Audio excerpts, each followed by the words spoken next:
Depuis plus de 70 ans, d'importants acteurs ont fait basculer le conflit israélo-palestinien. Des personnalités historiques qui nous permettent de comprendre ce qui se joue aujourd'hui, de Jérusalem à Gaza en passant par Beyrouth. Guidé par Frédéric Ancel, géopolitologue chroniqueur à l'Express, et Corentin Pénard-Guéard, journaliste au Service Monde, on vous brosse 4 portraits majeurs du Proche-Orient. Épisode 2, Anwar el-Sadat et les accords de Camp David. C'est une accolade qui figure dans de nombreux livres d'histoire. Le 17 septembre 1978, Anwar el-Sadat, le président égyptien, et Menahem Begin, le premier ministre israélien, se serrent dans les bras sous d'intenses applaudissements. C'était à la Maison-Blanche, il n'y a pas 2h30. Anwar el-Sadat et Menahem Begin mettaient fin à 30 ans de guerre.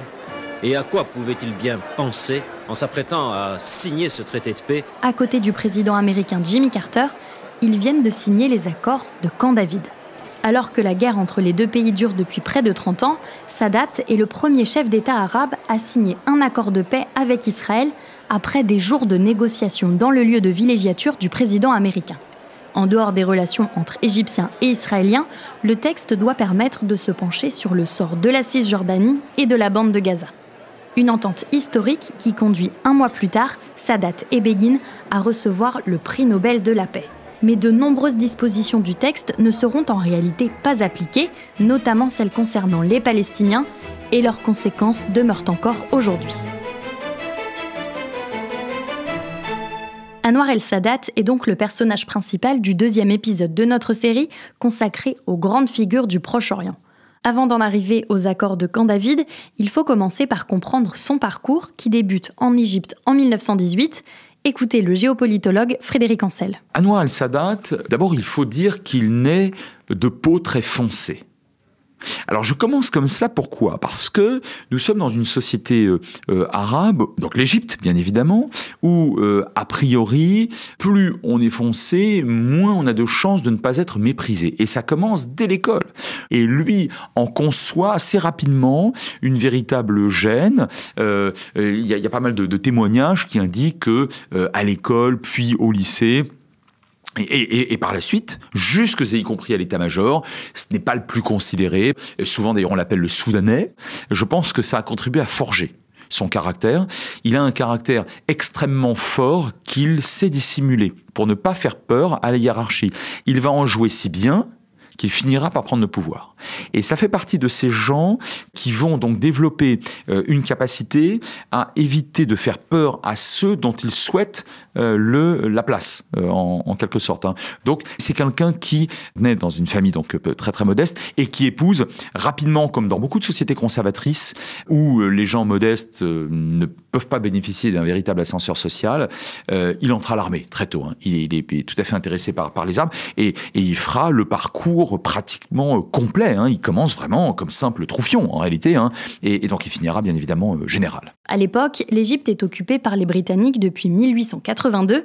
Leur présence est importante à travers le pays, même s'il ne fait pas partie de l'Empire. Alors, lui, Sadat, très rapidement, il rejoint le camp nationaliste. Il ne veut pas de l'impérialisme occidental, alors en l'occurrence essentiellement en Égypte, britannique, et très rapidement, il rejoint des différents clans nationalistes et il est assez proche des Ikhwan, des frères musulmans. Alors pourquoi les frères musulmans ? Parce que c'est une confrérie qui vient d'être créée en 1928 en Haute-Égypte par Hassan al-Banna, un instituteur, et c'est un mouvement qui d'ailleurs qui est moins nationaliste que religieux, qui cherche à couper toute influence à rompre toute influence occidentale sur la jeunesse, en particulier donc arabo-musulmane. Alors ça l'intéresse, même si il faut dire que Sadat ne sera jamais ce qu'on appellerait un pilier de mosquée, quoi. C'est pas quelqu'un qui est religieux. En tout cas, il choisit ce camp qu'on qualifierait aujourd'hui peut-être d'islamo-conservateur, et non pas le camp communiste, parce que parmi les anti-impérialistes à l'époque, notamment en Égypte, vous avez beaucoup de communistes. Alors, ce que beaucoup lui reprocheront après la guerre, et notamment en Occident, c'est d'avoir été très proche des services secrets allemands. Un service secret allemand dans les années 30, c'est ce qu'on appelle les services secrets nazis. Et donc, de ce point de vue-là, il sera pro-allemand, non pas au sens pro-nazi, mais parce qu'il souhaite le départ des Britanniques. Celui qui est à la tête du pays, c'est le roi Farouk Ier, un monarque considéré comme incompétent et corrompu. Alors, en 1952, un coup d'État militaire est organisé pour le renverser. Ce putsch marche bien, c'est Neguib qui arrive au pouvoir, un colonel qui dispose d'un relatif prestige, qui va être écarté très rapidement par le fameux Gamal Abdel Nasser, qui lui prend l'effectivité du pouvoir en 1956. Il est flanqué de jeunes officiers qui sont anti-occidentaux, enfin anti-impérialistes. Et là, vous avez donc la montée en force de cette hostilité à l'Occident, donc un rapprochement avec l'URSS, et c'est vrai aussi de Sadat. Cette opposition, elle s'affirme en 1956. Nasser décide alors, dans le plus grand secret, de nationaliser le canal de Suez. Il l'annonce à Alexandrie, le 26 juillet 1956. La France et le Royaume-Uni s'inquiètent pour leurs intérêts économiques dans la région. Les deux pays s'allient secrètement avec Israël pour attaquer, de quoi alimenter le rejet des Occidentaux.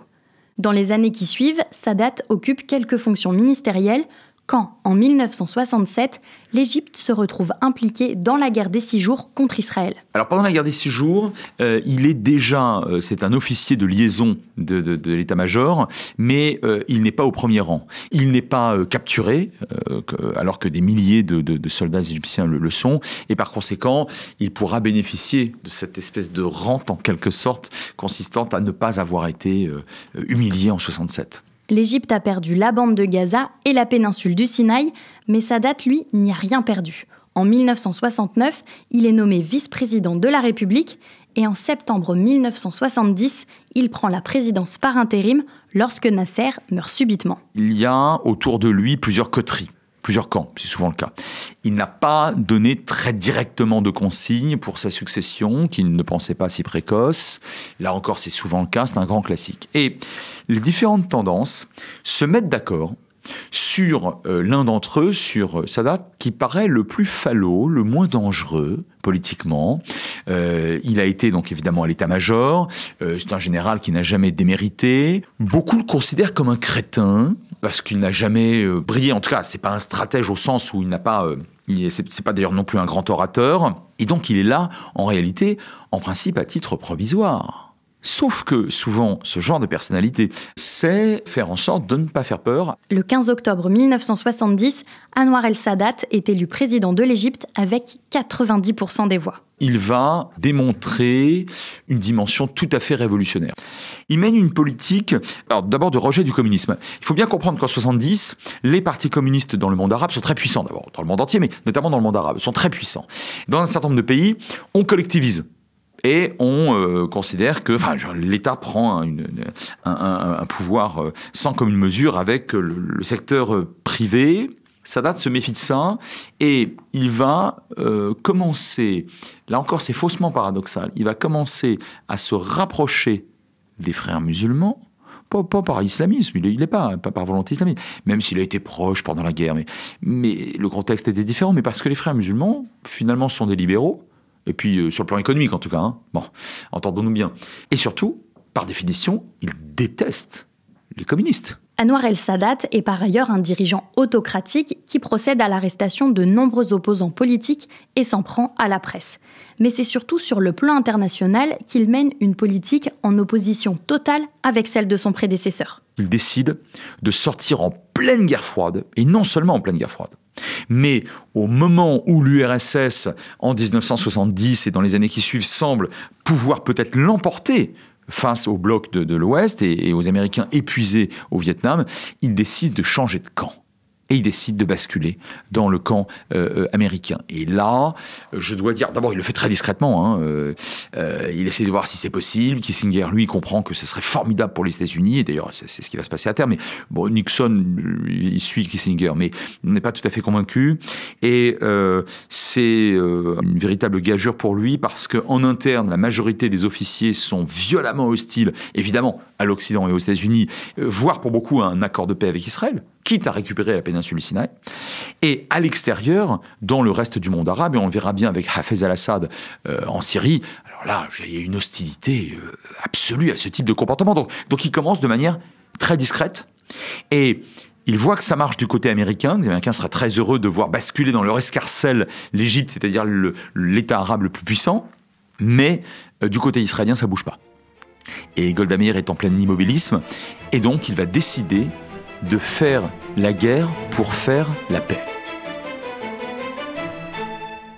Dès 1972, Anwar el-Sadat organise alors la guerre du Kippour, appelée guerre d'octobre dans le monde arabe. Il décide de faire la guerre. Non pas une guerre d'extermination, c'est pas un 7 octobre, et c'est même pas la guerre de 48, bon.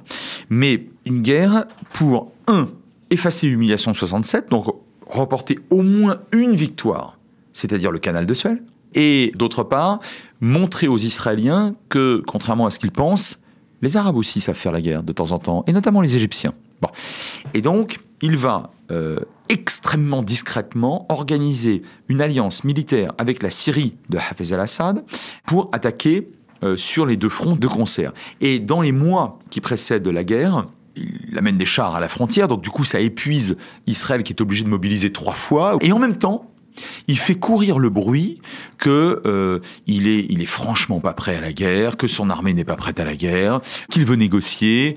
Donc il joue vraiment très très finement.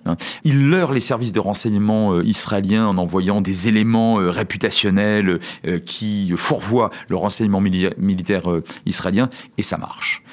Et dès les premiers jours, la manière dont Anwar el-Sadat fait la guerre, on peut comprendre que c'est une manière politique et non pas, morale. En tout cas, pas exterminatrice. C'est ça qui est très intéressant. Alors que l'armée syrienne, elle dévale le plateau du Golan en faisant des prisonniers qu'elle va littéralement martyriser. Les prisonniers aux mains de l'armée égyptienne subissent des conditions difficiles, mais ne sont pas martyrisés. Il en appelle aux États-Unis pour faire entendre raison à Israël, et dès le cessez-le-feu obtenu au fameux kilomètre 101, là où les officiers israéliens rencontrent les officiers égyptiens, ça se passe super bien.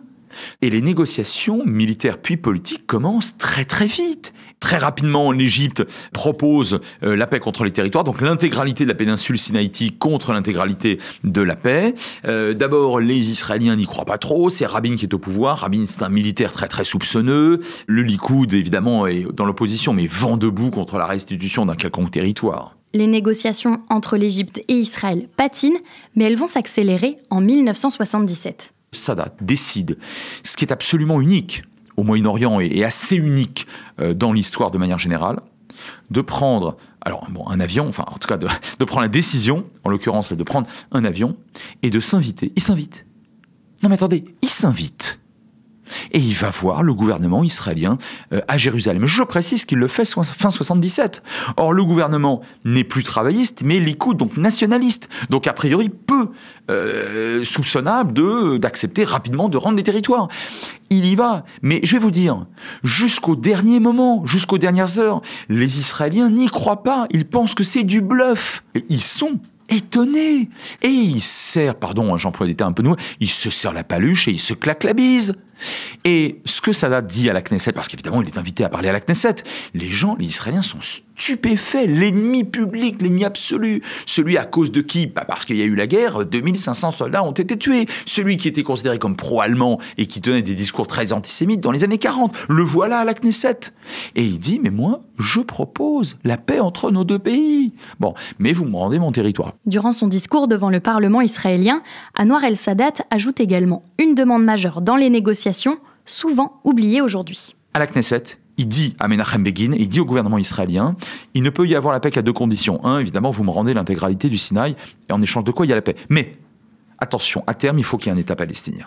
Donc il faut que, dans les accords que je vous propose de signer, il faut que dans cet accord-là, dit Sadat, dès la Knesset, devant des députés majoritairement Likoud qui regardent leurs chaussures, je peux vous dire, ils ne sont pas très contents, qu'il faudra qu'il y ait à terme un État palestinien. Et il faut commencer par un processus électoral avec des élections représentatives du courant nationaliste palestinien. Ce voyage va ouvrir la porte à la signature des accords de Camp David en 1978 aux États-Unis. Un texte qui va permettre à l'Égypte de sortir de la guerre, mais va coûter très cher à Sadat. C'est très mal perçu. Il est considéré comme un traître. Les chefs d'État arabes pensent qu'il veut faire une paix séparée. Or, là encore, c'est faux. Il faut lui rendre hommage historiquement parce que c'est une réalité. Il appelle Hafez al-Assad, le président syrien, à lui aussi faire la paix avec Israël, en échange, bien sûr, de la restitution par Israël de l'intégralité du plateau du Golan, lui aussi conquis en 67. Donc on ne peut pas dire c'est faux que Sadat a oublié d'engager l'ensemble des belligérants. Alors la puissante Égypte est expulsée de la Ligue arabe en 1979, mais surtout cela va conduire à l'assassinat de Sadat le 6 octobre 1981. Comme chaque année depuis la fin de la guerre d'octobre 73, le président Sadat assistait à un grand défilé militaire. Voici la fusillade qui éclate, des hommes se sont arrêtés juste face à la tribune du président Sadat et sont en train de tirer d'abord une grenade et ensuite des armes automatiques. Anwar el-Sadat est tué par ses anciens alliés, des membres de l'armée qui appartiennent à l'organisation du djihad islamique égyptien fondée par d'anciens membres des Frères musulmans. Il n'y a pas de vacances du pouvoir puisque Moubarak, qui a été ancien chef d'état-major et ministre de la Défense, va prendre immédiatement le pouvoir et lui, il le gardera pendant 30 ans, jusqu'au fameux printemps arabe. Et Moubarak, d'ailleurs, c'est intéressant parce que pour la petite histoire, parce que il prend le pouvoir alors même qu'il avait été mis au courant et d'accord avec Sadat. De toute façon, il n'avait pas le choix. C'est quand même pas une démocratie, l'Égypte à l'époque. Mais pour que Sadat fasse ce revirement stratégique et aille en Israël. Donc, c'était quand même son homme de confiance principal. Et l'armée va accepter qu'il prenne et qu'il conserve le pouvoir pendant 30 ans. De nombreux dignitaires du monde entier vont se rendre aux funérailles d'Anwar el-Sadat. Mais pas un seul dirigeant arabe ne sera présent. Vous le savez, chers auditeurs, l'Égypte est aujourd'hui au cœur du conflit israélo-palestinien, notamment en raison de sa frontière avec la bande de Gaza. Et pour comprendre quelle influence Anwar el-Sadat a encore aujourd'hui sur cette question, j'ai de nouveau fait appel à Corentin Pénarguer du service Monde de l'Express. Bonjour Corentin. Bonjour. Cette frontière entre Gaza et l'Égypte, c'est un enjeu majeur depuis le 7 octobre. Oui, en fait, c'est un point central des tensions dans la région qui se concentre sur le corridor de Philadelphie. C'est une bande de terre entre l'Égypte et Gaza qui fait 14 km de long et 100 mètres de large environ. Et en fait, c'est une zone tampon qui est prévue dans le traité de paix de 1979. Mais c'est aussi sous cette zone que passe une grande partie des tunnels de contrebande entre Gaza et l'Égypte et qui ont été construits majoritairement par le Hamas. Et donc, depuis 2005 et depuis qu'Israël a quitté la bande de Gaza, c'était les Égyptiens qui géraient cette zone avec des gardes-frontières du côté égyptien et qui surveillent aussi le poste frontière de Rafah. Et en mai dernier, pendant la guerre dans la bande de Gaza, les Israéliens ont repris le contrôle de cette zone et désormais les soldats israéliens stationnent dans le corridor même de Philadelphie et c'est devenu un enjeu central des négociations pour le Hamas qui réclame un départ immédiat des troupes israéliennes de cette zone, ce que Benyamin Netanyahou refuse. Et que reste-t-il aujourd'hui des accords de Camp David signés en 1979 ? Alors malgré tout ce qui se passe, les accords de paix entre l'Égypte et Israël, ils tiennent, même le 7 octobre, même la guerre dans la bande de Gaza ne les ont pas remis en cause. D'ailleurs, l'Égypte avec le Qatar, ce sont deux pays centraux dans les négociations entre le Hamas et Israël, mais ça reste une paix froide entre l'Égypte et Israël. Il n'y a pas d'échanges culturels, pas d'échanges universitaires, qui sont pourtant prévus dans le traité, et la frontière entre les deux pays, elle reste très fermée, très solide. Et concernant les Palestiniens, qu'est-ce que ces accords signifient aujourd'hui ? Alors pour les Palestiniens, ces accords avec l'Égypte, ça reste une grande trahison qui n'ont absolument rien apporté ni à leur cause, ni à leur quotidien. Et vraiment, il faut éviter de parler de Sadat à un Palestinien aujourd'hui. Anwar el-Sadat, une personnalité dont le parcours influence encore aujourd'hui le Proche-Orient. Merci beaucoup Corentin. Avec plaisir. Chers auditeurs, les analyses de Corentin Pénarguer et de toute la rédaction sont à retrouver sur l'express.fr. Alors profitez de notre offre du moment. Jusqu'à la fin du mois de septembre, l'abonnement d'1 an est à moitié prix. Vous retrouverez Corentin ainsi que Frédéric Ancel demain pour le 3e épisode de notre série consacrée au dirigeant palestinien Yasser Arafat. Si ces podcasts vous plaisent, vous pouvez nous le dire en laissant des étoiles et des commentaires sur votre plateforme d'écoute favorite comme Spotify, Castbox ou Apple Podcast. Cette série a été réalisée par Jules Cros avec Solène Alifa.